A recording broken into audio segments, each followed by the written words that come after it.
I don't even know what's happening. We're doing so good. So we set a timer. The timer beeps at the end of a round. I've shown leniency that we can get you an answer beyond that time, and then we continue.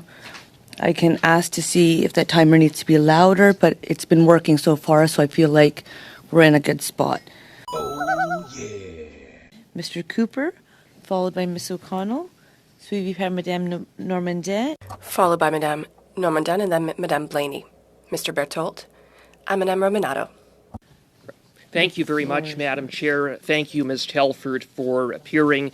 Ms. Telford, through you, Madam Chair, Mr. Brock provided the context of the special report, date stamped January of 2022. So now that he has provided that context, can you confirm that the Prime Minister received that document and did he read it?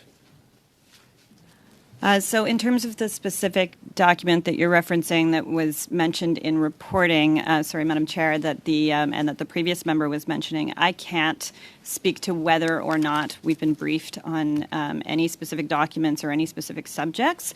But taking a step back from that and to the member's second part of his question, of course the Prime Minister reads any documents he does receive. Thank you, Madam Chair.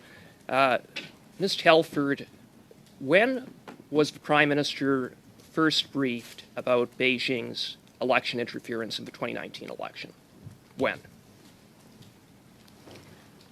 So you've received from, Madam Speaker, the committee has received from the NSIA the list of formal briefings that was put together as best everybody could in terms of formal briefings on subjects to do with election foreign interference. Ms. Telford, respectfully, through you, Madam Chair, I'm not just asking about formal briefings. I'm asking, when did the Prime Minister become aware of Beijing's election interference in the 2019 election? Just the date, please. It's been 5 months. It's been repeatedly asked.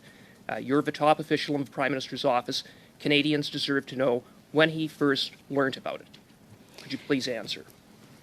Madam Speaker, I would just Madam Chair, I would take a step back and just say this has been an ongoing conversation over many months and years as to what prospects were of potential foreign interference. It's why these different organizations were in place. It's why there was a report that came out of the 2019 campaign or election.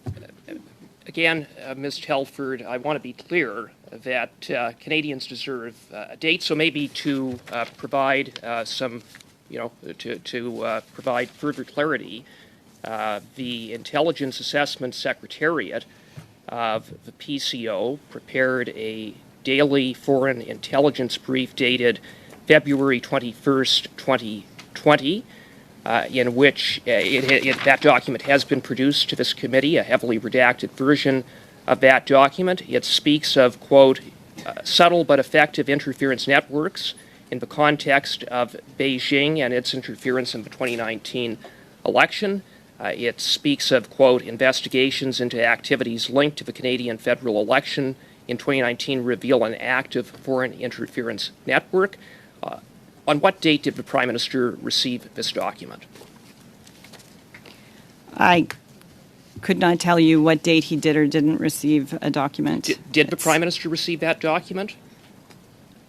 I don't have that information in front of me in terms of that specific document you're holding. You don't have any information about that document. Now, it was a daily and foreign intelligence brief through you, Madam Chair. It was a daily foreign intelligence brief.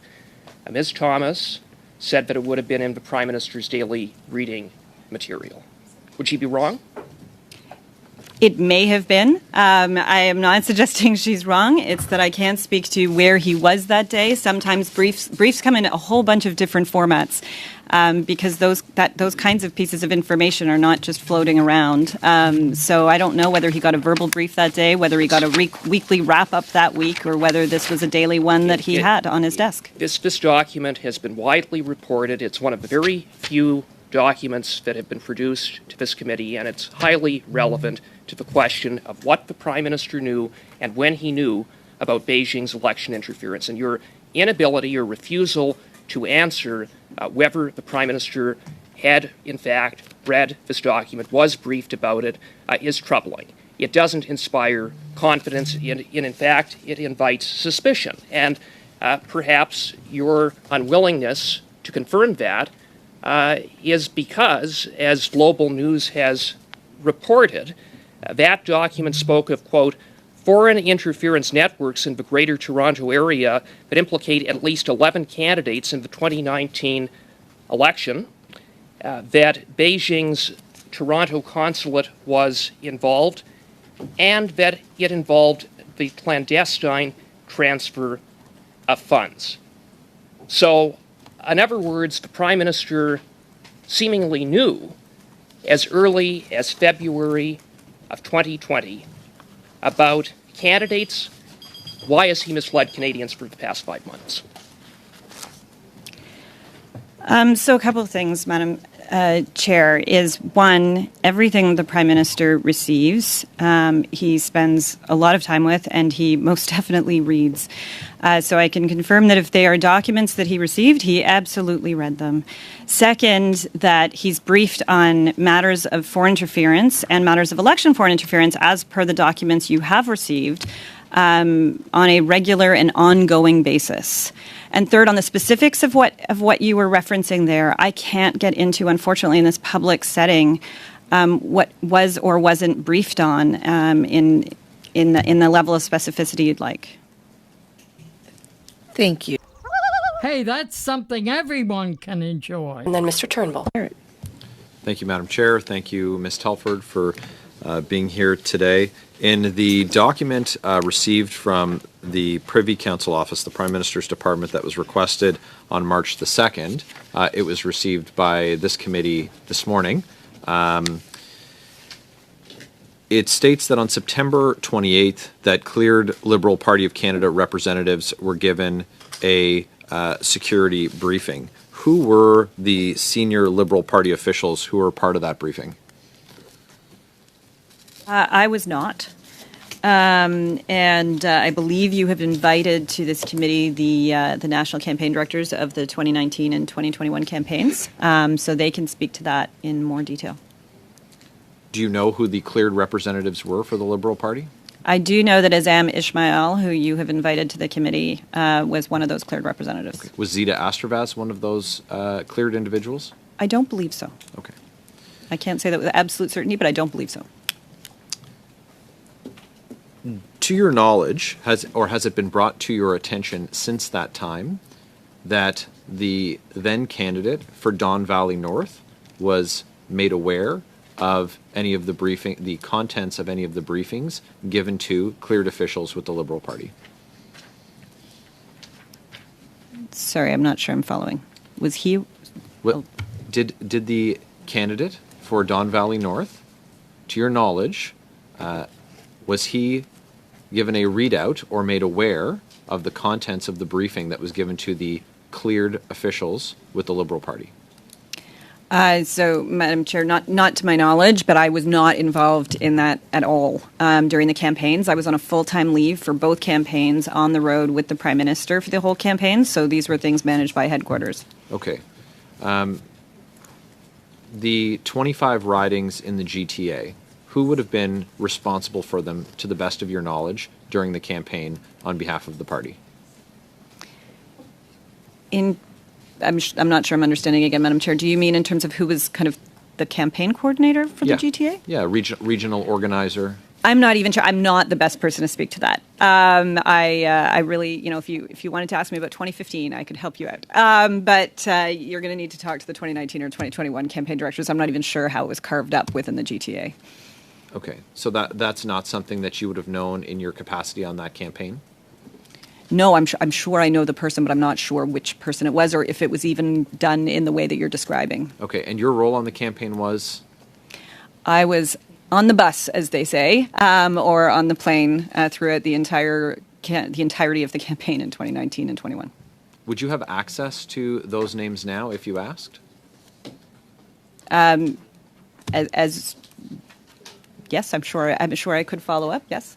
Would you undertake to provide those names, the name of the individuals responsible for the GTA during the 2019 election campaign? Could you provide those to the committee? So, Madam Chair, I can follow up on government side, though, I would encourage the parliamentary committee, since you have the national campaign directors from those campaigns coming, that it's probably more appropriate to be coming from the party side.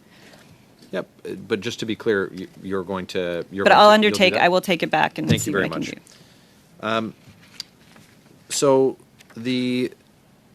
there were media reports that there was an urgent briefing given to the cleared Liberal Party officials, and it would be helpful to know, again, in that same context. We will ask the Liberal Party officials when they come what their list of cleared officials were. If you could make the same inquiry and provide that information to us, and you've indicated to the affirmative. Yes. Okay. Thank you very much. That would be incredibly helpful.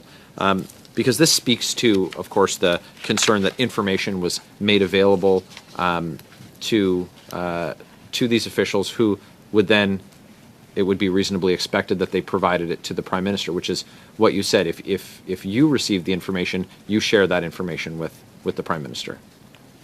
Yes, and Madam Chair, I have every confidence that they would talk to the Prime Minister about anything they found out. Did you recommend to the Prime Minister against removing the candidate from Don Valley North as a candidate for election? Madam Chair, the member that's being discussed stepped outside of caucus quite recently, so I'm not sure what is being referred to. The question is exactly as stated.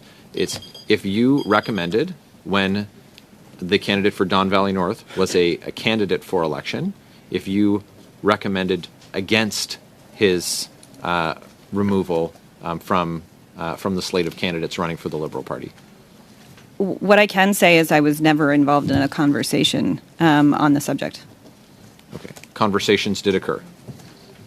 No, I'm saying I was not privy to a conversation. I don't have an answer for you on this because there was no conversation that I was part of on this subject. Excellent. Thank you. Mr. Barrett. Oh, yeah. And now we will enter into our fourth round.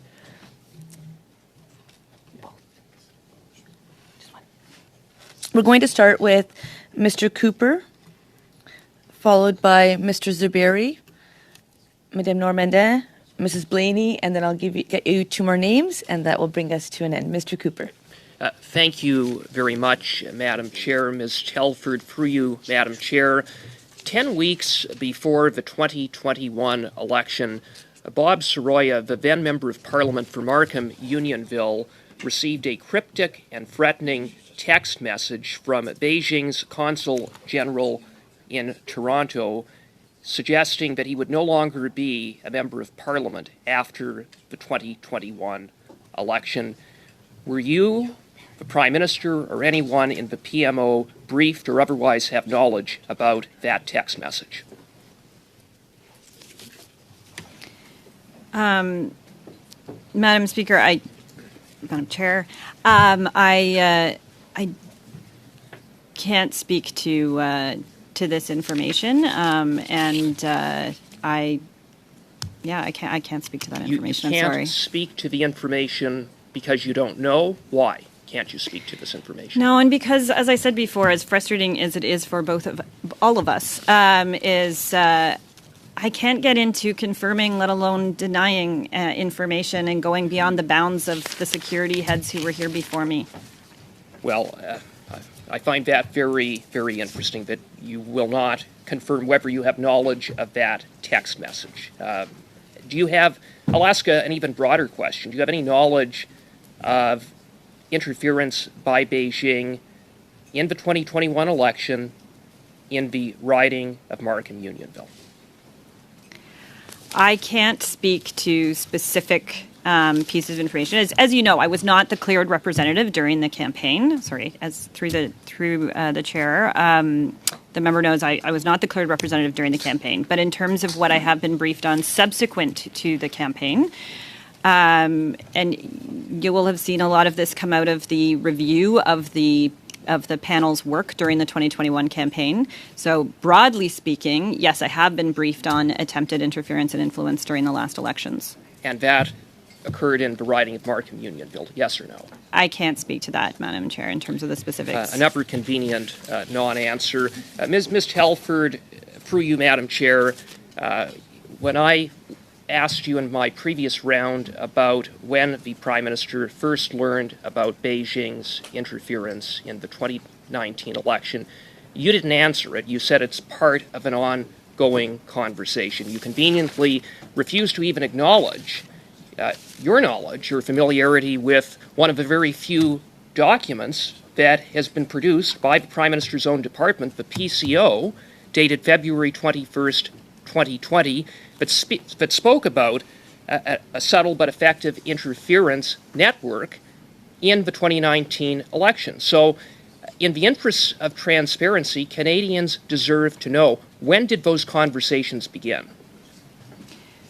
So, in the same efforts, Madam Chair, of transparency, conversations about potential election interference, attempts at began long before the 2019 campaign. That's why steps were taken actually to protect the 2019, and then more steps were taken in order to protect the 2021 campaign. And I think it's really important that it be said in this committee, because it should be said as many times as possible, that experts, very senior, trusted public servants have come out saying that those elections were fair. Madam Chair, no one is disputing that the overall outcome of the election in 2019 and 2021 were not affected by Beijing's interference, but if even one riding was impacted, that is a problem. You acknowledge that there was interference by Beijing in the 2019 and 2021 election. I hope you at least acknowledge that much, Ms. Telford. Madam Chair, I assume when the member talks about Beijing all the time, he's speaking about China foreign interference. And yes, I have acknowledged that right in the opening statement that there was foreign interference by a number of states, and that's written into the reports as well. Very good, Madam Chair. Then, Ms. Telford, through you, Madam Chair, the advice of CSIS to the Prime Minister is that the policy of a government in response to foreign interference should be grounded in sunlight and transparency, and that such interference be made known to the public. That was provided in a briefing to him on January 21st, 2021, another one of the few documents produced to this committee.